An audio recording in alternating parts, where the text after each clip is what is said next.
Hello friends, I am Swarnika Verma. Welcome you all in my YouTube channel SLV classes. Guys, today we are going to learn some MCQs based on research methodology for PhD entrance and NTA UGC NET JRF. Guys इस video में हम बात करेंगे research methodology के कुछ MCQs के बारे में, ओके।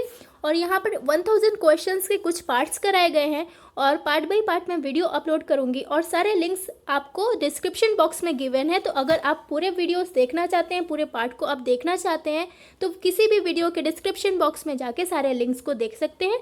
तो आपको 1000 क्वेश्चन के सीरीज़ पूरे मिल जाएंगे, ओके गाइज।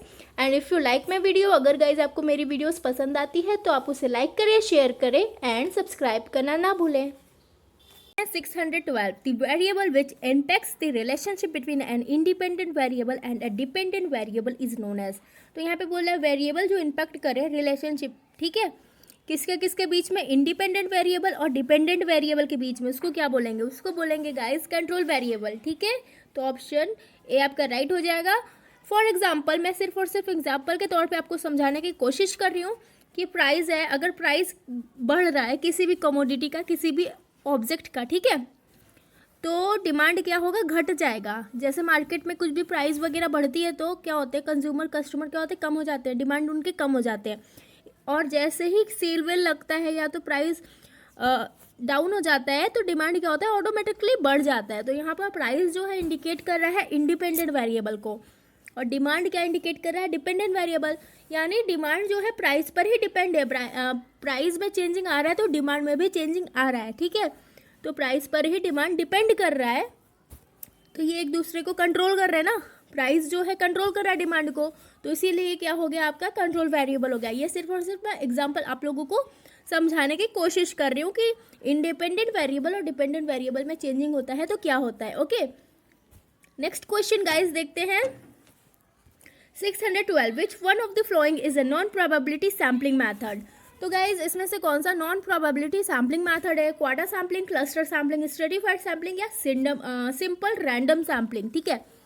तो इसमें से क्वार्टर सैम्पलिंग आपका राइट आंसर होगा।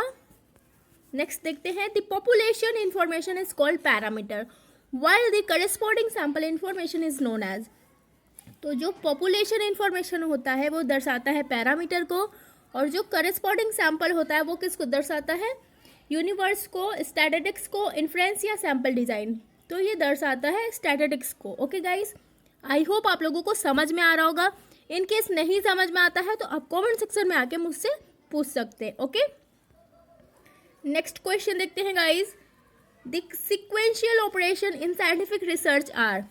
साइंटिफिक रिसर्च में जो सिक्वेंशियल ऑपरेशन होता है वो क्या होता है, elimination of spurious relation, theorization, generalization, covariant, theorization, generalization, elimination of spurious relation, covariance. तो इसका राइट आंसर होगा, पहले क्या आएगा, covariation, elimination of spurious relation, generalization and theorization, ठीक है।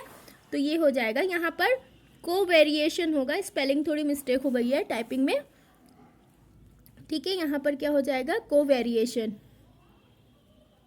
Variation, okay guys. Option C is your right answer. पहले आएगा कोवेरिएशन, फिर एलिमिनेशन ऑफ स्पूरियस रिलेशन, फिर जनरलाइजेशन, फिर थ्योरीज, ओके। तो यही है सिक्वेंशियल ऑपरेशन, सीक्वेंस में। नेक्स्ट देखते हैं। Now guys come to the next question. 615 in sampling the lottery method is use for theorization, randomization, interpretation या कॉन्सेप्चुअलाइजेशन, ठीक है। तो इसका होगा रैंडमाइजेशन। लॉटरी से क्या समझते हैं, लॉटरी किसी की भी लग सकती है, कोई ऐसा नहीं है कि अमीर की ही लगेगी या गरीब की ही लगेगी। रैंडमली क्या होता है, उसमें से किसी भी पर्टिकुलर इंडिविजुअल की लग सकती है, ठीक है। तो ये क्या हो जाएगा आपका randomization. Option B is your right answer guys. Next देखते हैं 616 which is the main objective of research. Research का मेन ऑब्जेक्टिव क्या है, रिव्यू द लिटरेचर, यानी लिटरेचर को रिव्यू करना, एकेडमिक डिग्री को पाना, या तो जो पहले से नोन फैक्ट्स है उसको समराइज करना, या तो डिस्कवर न्यू फैक्ट्स, ठीक है, और to make fresh interpretation of known facts. तो रिसर्च यानी सर्च किया हुआ होता है जो, उसको फिर से क्या करना, अच्छे से इवेल्यूएट करके रिसर्च करना और न्यू फैक्ट्स बनाना, ठीक है। तो डिस्कवर न्यू फैक्ट्स होगा, और टू मेक फ्रेश इंटरप्रिटेशन, जो नॉन फैक्ट्स होते हैं उसका फ्रेश इंटरप्रिटेशन बनाना। मैंने बताया कि जो सर्च किया गया है उसी को नॉन फैक्ट्स यहाँ पर बोला जा रहा है, तो उसको दोबारा से करेंगे तो क्या हो जाएगा, रिसर्च हो जाएगा। ठीक है, उसी का क्या करना है, make fresh interpretation. Okay guys, तो ऑप्शन डी आपका राइट हो जाएगा। 617 देखते हैं, sampling error decreases with the process of analysis, increase in sample size, decrease in sample size या प्रोसेस ऑफ रैंडमाइजेशन। तो सैम्पलिंग एरर जो आता है रिसर्च में वो कैसे कम होता है, एनालिसिस के जरिए या सैम्पल साइज को बढ़ा दिया जाए। तो सैम्पल साइज को अगर हम लोग बढ़ा देंगे तो जो सैम्पलिंग एरर की आने की चांसेस है वो क्या हो जाएगी, डिक्रीज हो जाएगी, कम हो जाएगी। तो ऑप्शन बी आपका राइट हो जाएगा। गाइज अगर आपको नहीं समझ में आ रहा है तो प्लीज़ मुझे कमेंट सेक्शन में आके पूछ लीजिए। Okay guys, now guys come to the next question. The principle of fundamental research are used in action research, applied research, historical या फिलोसफिकल रिसर्च। तो फंडामेंटल रिसर्च के प्रिंसिपल किस में यूज किए जाते हैं, तो आपके अप्लाइड रिसर्च में यूज़ किए जाते हैं। ओके, नेक्स्ट देखते हैं, in a thesis figure and tables are included in. Figure और टेबल किस में इंक्लूड होता है, टेक्स्ट इटसेल्फ या अपेंडिक्स या सेपरेट चैप्टर या तो कंक्लूडिंग चैप्टर। ठीक है, तो ऑप्शन ए आपका राइट हो जाएगा, यानी टेक्स्ट इटसेल्फ में होगा। अ thesis statement is, thesis statement क्या होता है, फैक्ट, डिस्कशन, असर्शन या ऑब्जर्वेशन। ठीक है, तो ये एक तरीके का असर्शन होता है। A thesis statement is an assertion. Option C आपका राइट हो जाएगा। नेक्स्ट क्वेश्चन जल्दी जल्दी देखते हैं। 621, now guys come to the next question. 621, the research approach of Max Weber to understand how people create meanings in natural setting is identified as। Max weber के research approach में उन्होंने बताया, समझाया कि कैसे हैं लोग कैसे क्रिएट करते हैं मीनिंग का मतलब। ठीक है, नेचुरल सेटिंग्स का मतलब कैसे क्रिएट करते हैं वो किस में आइडेंटिफाई होगा। यहाँ पर साफ साफ लिखा है to understand how people create meaning, कि वो बता रहे हैं, ठीक है, अपने रिसर्च अप्रोच में कि कैसे लोग क्रिएट करते हैं नेचुरल सेटिंग्स की मीनिंग को। तो किस में आएगा, क्रिटिकल पैराडिम में या तो पॉजिटिव पैराडिम में या नेचुरल पैराडिम या तो इंटरप्रिटेटिव पैराडिम। ठीक है, तो ये आएगा आपका इंटरप्रिटेटिव पैराडिम में। पैराडिम यानी एक तरीके से इसको एग्जाम्पल के तौर पे भी लिया जा सकता है। ओके गाइस, समझ में आया। नेक्स्ट क्वेश्चन देखते हैं। 622, विच one of the following is a non probability sampling. इसमें से कौन सा नॉन प्रोबेबिलिटी सैम्पलिंग है, तो परपोजिव सैम्पलिंग आपका नॉन प्रोबेबिलिटी है। ठीक है, क्योंकि ये पर्पस के लिए किया जाता है, इसमें कुछ भी रैंडमली नहीं होता है। Now guys come to the next question. 623, identify the category of evaluation that assesses the learning progress to provide continuous feedback to the student during instruction। तो एक कैटेगरी को आइडेंटिफाई करना है ऑफ इवोल्यूशन। ठीक है, इवोल्यूशन के category को जो कि एसेस कर रहा है लर्निंग प्रोग्रेस को, जो प्रोवाइड कर रहा है कंटिन्यूस फीडबैक स्टूडेंट को इंस्ट्रक्शन के दौरान। तो ये किस में आएगा, फॉर्मेटिव, डायग्नोस्टिक, प्लेसमेंट या समेटिव। ये आएगा आपका फॉर्मेटिव में, क्योंकि इंस्ट्रक्शन के दौरान ही फीडबैक लिया जा रहा है ना। तो स्कूल्स में क्या होता है, फॉर्मेटिव असेसमेंट होता है और समेटिव असेसमेंट होता है। फॉर्मेटिव असेसमेंट यानी यूनिट टेस्ट होता है।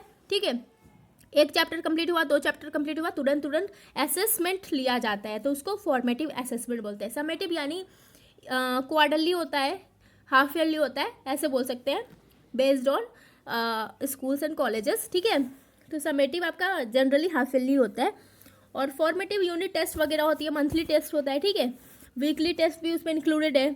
तो फॉर्मेटिव से ये समझते हैं ना कि स्टूडेंट को जितना समझ में आया, ठीक है, एक चैप्टर में से, उसको फिर उसका असेसमेंट लिया जाता है, तो वो आपका हो जाएगा फॉर्मेटिव असेसमेंट।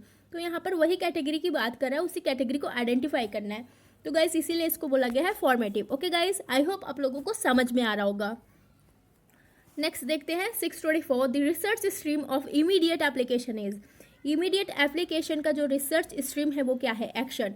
इमीडिएट रिस्पॉन्स बोलते हैं, तो एक तरीके से वो एक्शन ही तो हुआ, तो इसीलिए इसको एक्शन रिसर्च बोला गया है। Next question 625, the core element of dissertation are. यहाँ पे डायरेक्ट देखते हैं क्या होगा, कोर एलिमेंट डिसर्टेशन का क्या होगा, इंट्रोडक्शन होगा, लिटरेचर रिव्यू होगा, रिसर्च मैथडोलॉजी होगा, रिजल्ट्स होगा, डिस्कशन होगा एंड कंक्लूजन होगा। पहले ये आ जाएगा इंट्रोडक्शन, उसके बाद क्या करते हैं हम लोग, लिटरेचर को रिव्यू करते हैं, फिर रिसर्च मैथडोलॉजी को क्रिएट करते हैं, फिर रिजल्ट देखते हैं, फिर डिस्कशन करते हैं, कंक्लूजन को लास्ट में लाते हैं। ठीक है, तो ये आपका राइट आंसर है। ओके गाइज, नेक्स्ट देखते हैं what is a research design. तो रिसर्च डिज़ाइन क्या है? Sampling using a sampling frame, literally the researchers brief case, identifying people who are suitable for research, या sampling of people, newspaper, television programme. तो ये क्या है? रिसर्च डिज़ाइन है sampling of people, ठीक है, न्यूज़पेपर, टेलीविजन प्रोग्राम। तो option D आपका राइट हो जाएगा। आई होप गाइज आप लोगों को समझ में आ रहा होगा। Come to the next question. Next question देखते हैं, the frequency distribution of a research data which is symmetrical in shape, similar to a normal distribution but center peak is much higher is squid, प्लेटिकर्टिक, लैप्टोकर्टिक या मैसोकर्टिक। ठीक है, तो ये होगा आपका लैप्टोकर्टिक। यहाँ पे बोल रहा है जो सेंटर पिक है वो हायर होना चाहिए। ठीक है, ये जो है ये हायर होना चाहिए, ऊपर होना चाहिए। तो frequency distribution of a research data symmetric in shape, ठीक है, similar to a normal distribution, उस नॉर्मल डिस्ट्रीब्यूशन के सिमिलर होगा लेकिन उसका जो सेंटर पीक होगा वो हायर होगा। समझ में आ रहा है? ऊंचा होगा। तो ये होगा आपका लैप्टोकर्टिक। समझ में आ गया गाइस? नेक्स्ट क्वेश्चन देखते हैं, when a planning to do a social research it is better to. Social research करने का अगर आप प्लान कर रहे हैं तो आपको क्या करना चाहिए, क्या बेटर है उसके लिए? Be familiar with literature on a topic, topic पर आपको फैमिलियर होना चाहिए, या approach the topic with an open mind, open mind से उसको करना चाहिए, या तो do a pilot study before getting stuck into it, पहले आपको पायलट स्टडी करना चाहिए उसके बीच में फंसने के पहले, या तो forget about theory because it is very practical, या तो उसको भूल जाना चाहिए क्योंकि वो प्रैक्टिकल है। तो गाइस इसका होगा ऑप्शन बी, यानी approach the topic with an open mind, उसको ओपन माइंड से अप्रोच करना चाहिए उस टॉपिक को। समझ में आया? क्योंकि आप सोशल रिसर्च कर रहे हैं ना गाइस, समझ में आया? इसीलिए पहले आपको अपने माइंड को सेट करना होगा, ओपन माइंड बनाना होगा, तभी आप उसको अप्रोच कर सकते हैं उस टॉपिक को। Okay, now guys next question 629, when academicians are called to deliver lecture और presentations to an audience on certain topics और a set of topics of educational nature it is called. Academicians को बोला जा रहा है कि आपको लेक्चर और प्रेजेंटेशन देना है ऑडियंस को, ठीक है, किसी पर्टिकुलर टॉपिक पर या तो सेट ऑफ टॉपिक्स पर जो कि बेस्ड है एजुकेशनल नेचर पर, तो उसको क्या बोला जाएगा? सेमिनार, वर्कशॉप, सिम्पोसियम या ट्रेनिंग प्रोग्राम, तो इसको बोला जाएगा सेमिनार। ओके गाइस, क्योंकि ये टोटली क्या है आपका एजुकेशनल नेचर पर बेस्ड है और एकेडमियंस इसको डिलीवर कर रहे हैं, प्रेजेंट कर रहे हैं, ओके, प्रेजेंटेशन के तौर पर। नाउ गाइस वीडियो का last question 630, media is known as first state, second state, third state या फोर्थ स्टेट। तो मीडिया को क्या बोलते हैं? फोर्थ स्टेट बोलते हैं। ओके गाइज, 631 से मैं नेक्स्ट वीडियो में नेक्स्ट पार्ट अपलोड करूंगी, तो आप मेरे वीडियोस को टाइम टू टाइम देखिए, पसंद आए तो उसे लाइक शेयर कमेंट जरूर करें एंड सब्सक्राइब करना ना भूलें। Thank you guys for watching my video. और एक और बात मैं बोलना चाहूँगी कि अगर आपको किसी भी क्वेश्चन में परेशानी है तो आप कमेंट सेक्शन में आके मुझसे पूछ सकते हैं। Thank you again for watching my video.